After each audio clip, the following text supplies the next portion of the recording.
तो good morning all of student. आज class 11th के न्यूटन्स लॉ मोशन में हमने कल इसके बारे में डिस्कस किया था, न्यूटन्स फर्स्ट लॉ के बारे में।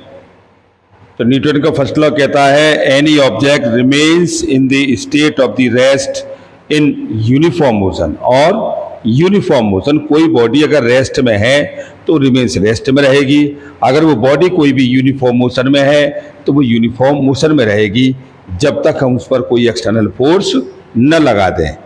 तो that is the body state line until it's a complaint to change the state by applying the external force. It states that an object will be continued to remain in its the state of rest or in a uniform motion along a straight line or path unless an external force act on it. If any object is in the state of rest, it will be remain in rest until an external force is applied to change the state. अब इसमें ये बताया गया है कि हम किसी भी ऑब्जेक्ट को लेते हैं, अगर बॉडी हमारी कोई रेस्ट में है तो हम उस पर कोई भी पुश या पुल फोर्स लगाते हैं, लेकिन बॉडी अपना कोई भी स्टेट चेंज नहीं कर रही। यानी कि बॉडी कैसी है, हम किसी हाई हैवर बॉडी पर कोई फोर्स लगाते हैं तो हैवर बॉडी पर फोर्स लगाने के बाद भी, जैसे एग्जाम्पल के तौर से हम कहेंगे एक ट्रेन को अरे ह्यूमन पर्सन उसको पुश करता है, तो पुश करने का मतलब ये नहीं कि ऑब्जेक्ट पर फोर्स नहीं लग रहा है, उस पर फोर्स लगाया जा रहा है, वो भी पुश फोर्स लगाया जा रहा है, और पुश फोर्स के बाद भी बॉडी ने अपना remains of rest condition maintain कर रखा है और वो अपनी स्टेट को चेंज नहीं कर रही। दूसरा फोर्स उन्होंने देखा कि हम पुश फोर्स से भी इसको बॉडी को अपना पोजीशन चेंज नहीं करा पा रहे, और दूसरा फोर्स उन्होंने पुल फोर्स लगाया, और पुल फोर्स में भी हमने देखा कि यू अगर नेगेटिव कर दें और वी फाइनल पॉजिटिव कर दें फिर भी बॉडी ने कोई कंडीशन चेंज नहीं की। इसका मतलब यह है कि बॉडी ने अपनी रेस्ट कंडीशन को बनाए रखा,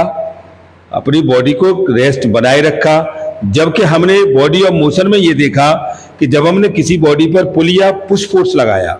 किसी बॉडी पर हमने पुल या पुश फोर्स लगाया तो फोर्स लगाने से बॉडी ने अपनी पोजीशन चेंज की।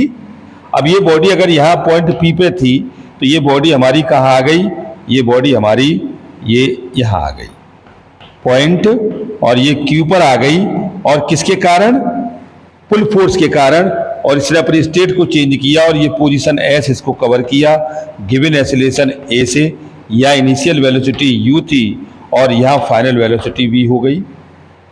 तो ये वाली जो सिचुएशन है ये न्यूटन के सेकंड लॉ को फॉलो कराएगी, और न्यूटन के सेकंड लॉ के फॉलो में ये हम जानते हैं कि v इज इक्वल टू होता है u प्लस ए टी, और यह आपका हो जाएगा b माइनस के u upon T is equal to a, तो f is equal to m और ये b माइनस के u अपॉन टी के साथ। दूसरी कंडीशन उन्होंने लगाई कि बॉडी हमारी जो है पुश फोर्स के कारण गई, तो पुश फोर्स में भी इसने अपनी पोजीशन को चेंज किया, और पुश फोर्स में चेंज करने पर उन्होंने देखा कि बॉडी फिर भी अपना पोजीशन चेंज कर गई, बॉडी अपना पोजीशन चेंज कर गई, और ये इनिशियल u और ये v पर थी और इनके बीच का सेपरेशन s हो गया p से q पर। तो यहाँ हमने देखा कि फिर भी हमारे पास स्टेटिंग वही कंडीशन आ गई m और ये v माइनस के u अपॉन t के साथ। ये कब थी, जब बॉडी मूव हमारी लेफ्ट टू राइट थी, body move to right to left. अब यही कंडीशन अपोजिट हो जाए, अगर कहा जाए कि body move left to the right, अगर लेफ्ट से जो राइट से लेफ्ट होती है, सॉरी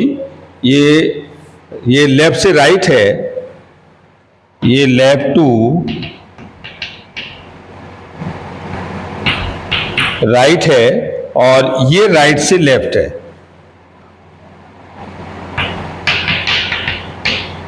तो इस केस में क्या है कि सारी कंडीशंस बदल जाएगी, और ये वैल्यू आपकी फोर्स की जो वैल्यू हो जाएगी माइनस के m और ये v माइनस के u upon t. This force नहीं, may be force in opposite direction,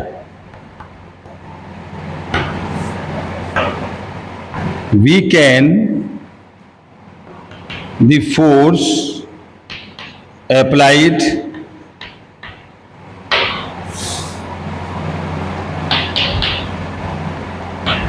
negative component,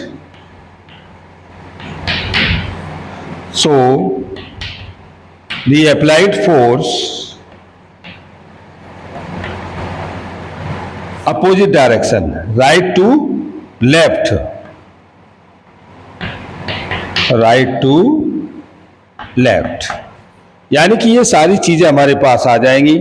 तो यहाँ जब ये चीजें आ गई तो उन्होंने कुछ एग्जाम्पल्स डिफाइन किए। ये कह रहा है कि when the an object is kept on the ground at a certain place